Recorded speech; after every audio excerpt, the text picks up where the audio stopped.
Welcome to a Fresh Perspective podcast, catering to the latest in ingredient trends, consumer insights, and food news. Brought to you by Corbion. Hi, and welcome to a Fresh Perspective podcast, a podcast where we talk about everything food. I'm Jenny Kulzer, your host, and today I'm joined by Ashley Robertson, our co-host. Hey, Jenny. Thanks for having me. You're welcome. Today, we are going to talk about experiencing more in meat again, and we're going to kind of focus on food safety this time. So this will be interesting too. I agree. I'm interested to see what the guests have to say today. Yeah, and I think we should get right to it because we love these guests. These ladies certainly have a lot to say. So I'm going to introduce Jonna Parker. She is the team lead of IRI Fresh Foods, and Anne-Marie Roerink, and she is the president of 210 Analytics. Welcome, ladies. Thanks for having us back. This is fun. Well, last time you were here, we talked about, experiencing more in meat, and we talked a lot about value and innovation, how businesses were really trying to help guide people when it comes to creating their own foods in their own homes. This time, we want to talk a little bit about food safety with the ways that consumers are purchasing meat. How important is shelf life in terms of food safety? People refrigerate or freeze. I freeze almost immediately when I get home from the store because I buy 2 weeks worth of meat. But how do you see that, Anne-Marie? So first of all, I would say food safety is the foundation of the food retailing and the food industry in general. And what really happened is that you cannot have a business, you cannot sell meat if food safety isn't front and center. So we've always known that as an industry, that is, like I said, the foundation of everything that we do. But what happened over the last 18 months is that really consumers became more focused on the idea of food safety. There were wild stories going around that you had to wash your groceries after you came home yes. or put them outside. And that, was it safe to eat meat or deli, etc. Bottom line is, as an industry, we don't have to do a whole lot of things differently. We just have to talk about it more, about all the measures that the industry is taking. And certainly shelf life is one of those as well. And to your point, you freeze a lot of the meat you mentioned. Well, 41% of consumers do that because they were in store less. So they were buying meat for several meals and several weeks at a time. Right. So that completely changed how they were interacting with meat. And instead of, especially the younger people, they would go to the store when they were not eating out. Oh, well, let's see what strikes my eye sort of thing. Or they'd looked on Pinterest and that's the recipe that they were buying. So more people are now buying in greater quantities. And that means that different packaging has become much more important. Freezing has become more important. But certainly also when you keep the meat in the refrigerator, it's important, too, that it doesn't spoil in a matter of 2-3 days, because that is a big source of frustration, first of all, because you end up losing the money that you invested in your meal. But certainly food safety is front and center of the consumer still today. Makes me think of my husband. He will eat anything, however old it is. Like I'm forever having to police the fridge because he'll just pull something out that might be far too old. I mean, all the things, I learned all those things from my mother, right? Like you can put everything in the fridge for almost about 7 days once it's cooked, but 3 days for shellfish. I mean, you learn, I don't even know if those things are right. I just know that's what my mom taught me. But my husband will eat stuff that's 2 weeks old. So I have to go through and constantly pull those things out because, they're not safe anymore. There's also the concept of, as we become better at cooking, like we were talking in the last podcast, I have discovered through watching blogs and videos that when you create a meal with meat, it's almost like, especially when it comes to like steak, it's best to start with a room temperature cut of meat because then the center isn't colder than the outside. And so I think that, when it comes to food safety, that makes me a little nervous because my whole life, my mom's pulled everything directly from the fridge and cooked it immediately. We're kind of changing how we deal with these kinds of things. You hit on a couple things that I think are really important for us to remember. One is that many of us grew up with people of a generation where those kinds of things were just passed down. And honestly, because there weren't a lot of resources, especially around cooking and food, there wasn't the internet, there wasn't Pinterest, there wasn't even, packaging in the store that said, this is how you should prepare. It was just assumed, right, that your, greatest generation or baby boomer parent was going to tell you because they'd learned from their mother and their mother going back to however the Betty long. Crocker cookbook, and you better get it open. And even that was revolutionary at its time. And if you spent the money for the book, what's really important right now for us to think about, again, is the generation that we're raising. I think all of us have kids, right? We're not passing that kinds of things down to them. And if we are, let's be honest, I have, preteens, right? 14 and 11 or teens, and they've grown up with the internet. They've grown up with being able to Google anything and everything. And believe me, they tell me I'm wrong when Google tells them otherwise. And so our influencers are changing, and our influencers in everything are changing. And even if you're trying to pass down that information, it could be flawed or it could not. And I think where that's really coming to a head is both. We have to recognize that social media and Google are part of why, we have, if you are in this industry and you are trying to incent people to have longer shelf life or teach them the right way to do something, you have to be online with that information, and you have to really make sure you're part of that conversation.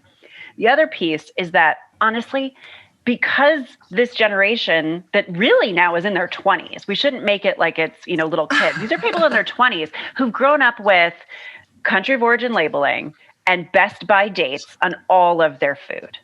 And when they don't see those, and I'll even put myself in that, I'm kind of a sandwich generation, right? I have a toe in millennial and a toe in Gen X, but I check best by dates now and everything. And I get angry if it's not there, and I won't be like your husband, Jenny. And a lot of people now, it's almost like even my kids won't drink the milk, even if it gets to be that day. And I think that's really where we have to use the tools that we're given and not rely on the tools that we had before in order to communicate right. And I should say that what COVID did for all of us is made us so much more aware of shelf life because of, yes, we were concerned about bringing the virus in on groceries, but I think more of it because we were cooking at home so much more, right? 8 out of 10 meals still today in July of 2021, 8 out of 10 meals in the average American household are happening in the home, made in the home, sourced from the home. And so we're looking to the resources of best by dates. How do I thaw this out the best way? How do I cook this the best way? And we as an industry, we're the ones they're looking to. Anne-Marie, how are consumers' expectations around freshness changing? So I'll give you an example of myself, right? So if I'm going to go purchase a gallon of milk, right, I will look for longer, what's the longest that it's going to stay? Because I want to make sure when I'm purchasing, it's going to stay super fresh in my fridge. Are we seeing the same thing with meat? Are there expectations around freshness going out for more extension, or is it like, oh, I just wanted to last a couple of days in my fridge? No, you're absolutely right. We all know that when you walk up to, especially bagged salad kits is a great one that the retailer always loves, putting the older ones in the front. And what do you do as a consumer? FIFO, pull to the back. Put them to the side and you grab from the back. Same thing happens in meat. So what we're seeing is a lot of people do their homework because it is a little bit more of an expensive purchase. So a lot of people will look at what's the price per pound at my main retailer, maybe even some of the other retailers. Then they go to the meat case, and more than 9 in 10 consumers start rifling through the packages. So in part that is for the right price per pound. And in part that is also about finding the right best by date. And what retailers really need to do a good job about is a lot of them are moving to vacuum packs, meaning they're tightly packed. And that means added shelf life in the refrigerator, no freezer burn when you put it in the freezer. But consumers don't know that. So I've seen just a handful of examples of retailers that have signage right in the meat case that says, man, I wish we had discovered this packaging 10 years ago because we love it for these and these and these reasons. And all of a sudden, consumers are much more excited about that idea of shelf life and being able to put a turkey tenderloin in the fridge and still have it 2 to 3 weeks from now without losing their money because of it going bad or having food safety issues. So absolutely, we're seeing that happening. So this has been great. Let's cut to our Eat, Save, Give, and then we'll kind of rejoin the conversation and get through a few more questions. Now it's time for Eat, Save, Give, a thoughtful peek into the hearts, minds, and taste palates of our guests. So Anne-Marie and Jonna have played this, and of course, so has Ashley. But for our listeners, we are going to give 3 food items, and each person on the podcast will choose which they are going to eat now, which one they will save for later, and which one they will give away. So our choices today are cheesy stuffed chicken breast, chicken curry. You can have it spicy or mild, your choice, or a barbecue pulled pork sandwich. Let's start with Anne-Marie. Pork. I love pork. It's very interesting because in the United States, it's all about beef and chicken. And then from there, all the other proteins are much smaller. But coming from the Netherlands, pork is very big. And I grew up on pork. So I'm going to have the pork right away for lunch. Also coming from the Netherlands, I can never pass up cheese. Anything with cheese is good. So that meal I will save. So with pain in my heart, I will give the curry away. Okay. I love those choices. I actually love every single thing on this Eat, Save, Give, so it's hard. What about you, Jonna? The second you said cheese stuffed, I didn't have to hear any more. We talked in the last podcast about the rise of flexitarians, but I consider myself a dairitarian. I love anything cheese stuffed, and that's a whole other ball of wax to talk about. So I'd definitely go for, I could just tell you right now, I would order the cheese stuffed chicken breast, even though I could make that on my own. So I feel a little guilty saying that. You know what I'd actually save for later is I haven't tried curry except in London, in Europe. And so I'd be really interested to try the curry for later because I'll still probably be stuffed from the cheese stuffed. And I'd probably give away the pulled pork. And I guess, again, thinking top of mind because I know pulled pork freezes well and somebody else might enjoy that more than me. It does, yeah. What about you, Ashley? I am going to eat the pulled pork right now. Pork is one of my favorite cuts of meat, so I've got to gobble that up.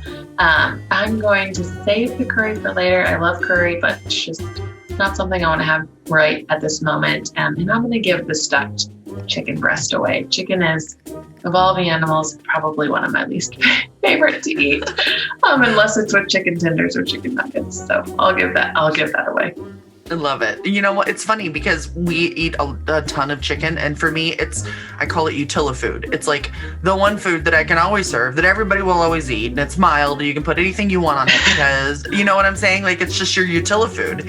I had a friend that used to call it yard bird. Oh, yeah. Like the restaurant, Yardbirds. Oh, or the band from the 60s. Yeah. Okay. So, yeah. So she hated chicken. I just remember that.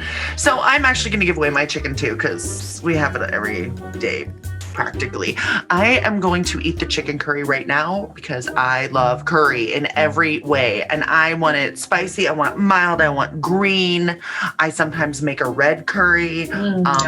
All the different ways of curry. And I'm going to save the pork for later because from Kansas City, we have so much meat like that, right? So pulled pork barbecue sandwich is a kind of a utila food here, actually, because it's, barbecue, and we live in Kansas City. But I still love it. Pork is my favorite meat. Like, it's the most flavorful. It's like got a lot of nice fat on it. So I'm gonna have that a little bit later. Okay, thanks for participating in Eat, Save, Give. It's always a fun game. Get to learn a lot about each other and what we all like. And, yard bird, Ashley and I will never make that for one another when we hang out.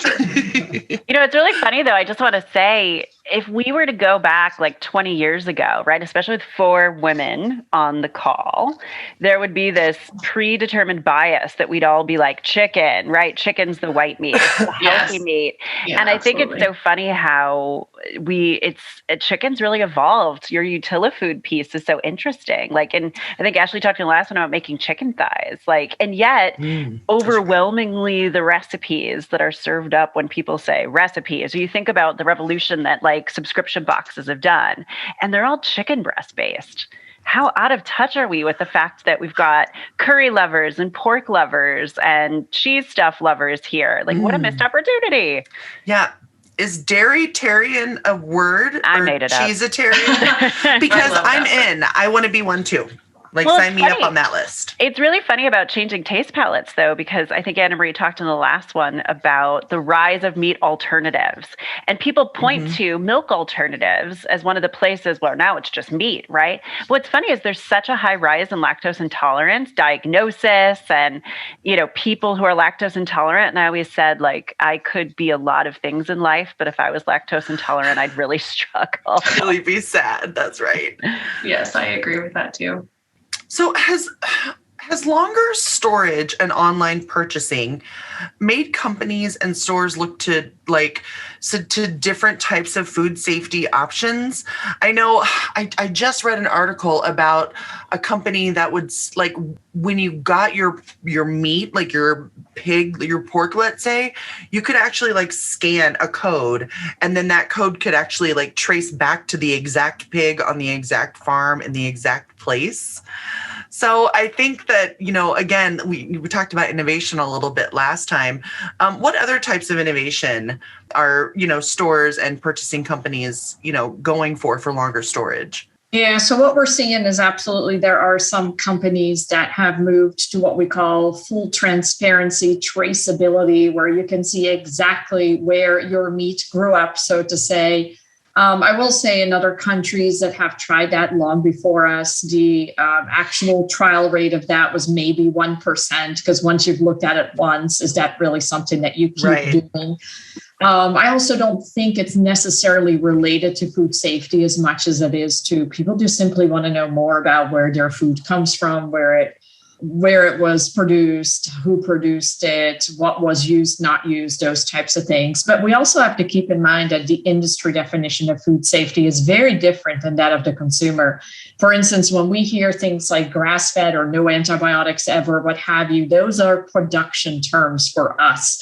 For a consumer, oftentimes they think about it as three buckets. It's something that you do for the animal, it's something that you do for them, or it's something that benefits both. And in our industry mind, those three definitions are often very different than the consumer, where often they believe that if the animal was treated better, the animal didn't get antibiotics, et cetera, it's better for the animal and better for them. So the idea of food safety for a consumer is much wider, and it also really encompasses the idea of the planet, of the animal, because all of that, from a holistic doing better by, really goes into the idea of we're eating better food for me and my family. Yeah, it's more complicated too, right? When it comes to sustainability and, what we're putting in our bodies, and then how the animals are treated before we eat them. I mean, I think all of those things are, it's a lot more complicated than it was when my mother was buying chicken in the store. She didn't know about any of those things or even probably care. I don't even know if they said, hey, we're, shooting the pigs with antibiotic, treatments and things like that. So. Well, we're in the information age. Everyone has more information than we've ever had about anything in the history of time. So it isn't that we've changed what we're doing. It's just that people care differently because, once you tell someone antibiotics and they're thinking, well, what else is it in? And I think it's that idea behind transparency in the information age that we have to embrace versus run away from. One question for you. How is this kind of relating to some of the terminology that consumers are seeking out for packaging? So as it relates to freshness, as it relates to sustainability or traceability, or even health and wellness, what are some of those claims that they're looking for that's almost like a purchase driver for them? What's interesting is I'm getting ready to do our Top Trends in Fresh recording shortly, actually. And the two stats that I found so interesting was, number one, there's about 22% of the population that is actively pushing for the sustainability piece. I want to make sure that folks understand that number. It's not that we all don't care, but about 22% of the population are actually going to change stores, change products, actively seek information as a must-have versus a nice-to-have. And among those people, it's actually about recyclability and impact on the earth that drives their top of mind. Secondarily, then, there are halo terms. Folks are used to the word organic and thinking that the word organic means better for them, better for the environment. Whether it does or not, we all know in the industry is somewhat arbitrary. But that term is one they've seen before, so they understand it, so they seek it. But really, I found it so interesting. We gave, in our study, we gave all consumers a list of 10 different claims that could, everything from recyclable packaging to non-GMO or made without genetically modified ingredients. It was the ones that are the most popular on packages that actually scored the least. Wow, that's so interesting. That's surprising. Not even interesting, shocking. And that's why I love answering that question that way, because I could certainly tell you the most popular in terms of sales. And it goes back to, we as an industry don't think like the consumer. We think like, and it's, IRI and 210 analytics are a part of it, right? But Anne-Marie and I are out to say, sometimes even if you see something grow, it doesn't mean that's what the consumers want. It just means that one person to the next person, and then a growth trend happens. And it's not that non-GMO or, other labeling isn't popular. It is for a reason that has been proven to show sales spikes. But when it comes to asking the consumers most likely to make a switch because of food safety and transparency, they want some different things than we're giving them today. Wow. That's such good information to have. Yeah, and it's a great way to kind of end this subject, because you're exactly right. We always need to be seeking that information. What do the consumers want? What do the consumers need? And how can we deliver it? So I appreciate you joining us again, Anne-Marie and Jonna. This has been so fun, and we will have you back. Thank you. Sounds great. Man, I'm going to have to talk to my mom and tell her that food safety is updated, and we should Google it together and figure out, how long things can stay in our fridge. I agree. I think growing up, my mom would test hamburger by eating it to see if it was fresh, like raw. So thank God I'm not doing that. If it tasted good, it was good to eat. If the raw hamburger tasted good, well, yeah. I guess you have to have your ways. You got to double check it's safe to eat by eating raw hamburger meat. Well, that's all the time we have for today. Thanks for joining me, Ashley. It's always a pleasure. Yes, thank you for having me. Don't forget to like, subscribe, and follow us. Check us out at CorbionCut.com and thebakerstake.com, and we'll see you next time. And don't forget, keep creating.